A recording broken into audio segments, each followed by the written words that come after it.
অবশেষে 2 দিন পর সন্ধান মিলল মোহাম্মদপুর থেকে নিখোঁজ কিশোরী আরাবী ইসলাম সুবা। নওগাঁ থেকে তাকে উদ্ধার করেছে পুলিশ। এর আগে এক ভিডিও বার্তায় সুবা জানিয়েছে সে সুস্থ রয়েছে। যোগাযোগ হয়েছে পরিবারের সঙ্গেও। পরিবারের সদস্যরা নওগাঁয় পৌঁছালে তাদের কাছে হস্তান্তর করা হবে বলে জানায় পুলিশ। আরও জানাচ্ছেন দাউদ হাসান। আমি ভালো আছি। মায়ের ফুসফুস ক্যান্সারের চিকিৎসা করাতে গেল সপ্তাহে পরিবারের সাথে বরিশাল থেকে ঢাকায় আসেন 11 বছরের কিশোরী আরাবী ইসলাম সুবা।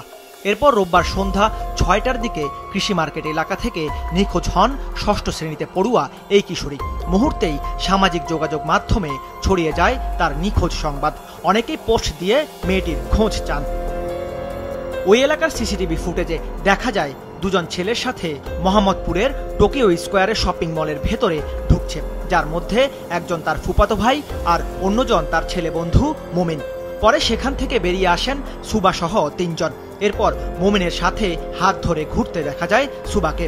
সেখান থেকেই ছেলে বন্ধু মুমিনের বাড়ি নওগাঁ পালিয়ে যায় সুবা।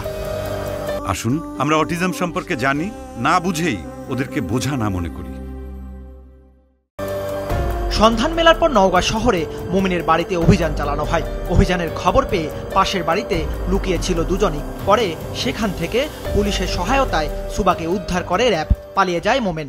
ওই সিসি ক্যামেরা ফুটেজ দেখার পরে তথ্য প্রযুক্তির সহায়তায় তাকে আর কি নওগাঁ যে সদর থানায় সে আছে, সদর থানা এলাকায় এটি চিহ্নিত করার পরে আমাদের নওগাঁ সদর থানার টিমের সহায়তায় তাদেরকে আমরা পুলিশের হেফাজতে নেওয়ার পরে ওখানে লোকাল র্যাব তাকে জিজ্ঞাসাবাদের জন্য নিয়ে গেছে। এটা হচ্ছে লেটেস্ট আপডেট। পুলিশ জানায় টিকটকের সূত্র ধরে তাদের পরিচয়। এরপর দুজনের মধ্যে গড়ে ওঠে প্রেমের সম্পর্ক। পূর্ব পরিকল্পনা অনুযায়ী ঢাকা থেকে নওগাঁ মোমেনের বাড়িতে পালিয়ে যায় সুবা। পরিচয় হলো ফেসবুকের মাধ্যমে। আগে থেকে সেদিন যে তারা যাবে এটা পূর্ব পরিকল্পনা ছিল, যেটা আমরা তাদের চ্যাটের মাধ্যমে জানতে পারি। 1 তারিখ অমুক জায়গায় আসো, আমরা সেখান থেকে পালাবো। পরিকল্পনা অনুযায়ী তারা যায় নওগাঁয়। না, পরিবার হয়তো অন দ্য ওয়েতে আছে। এই ঘটনায় এখনো কাউকে আটক বা গ্রেফতার করা হয়নি। বর্তমানে সুবা র্যাবের হেফাজতে রয়েছে। দাউদ হাসান, মাছরাঙা সংবাদ, ঢাকা।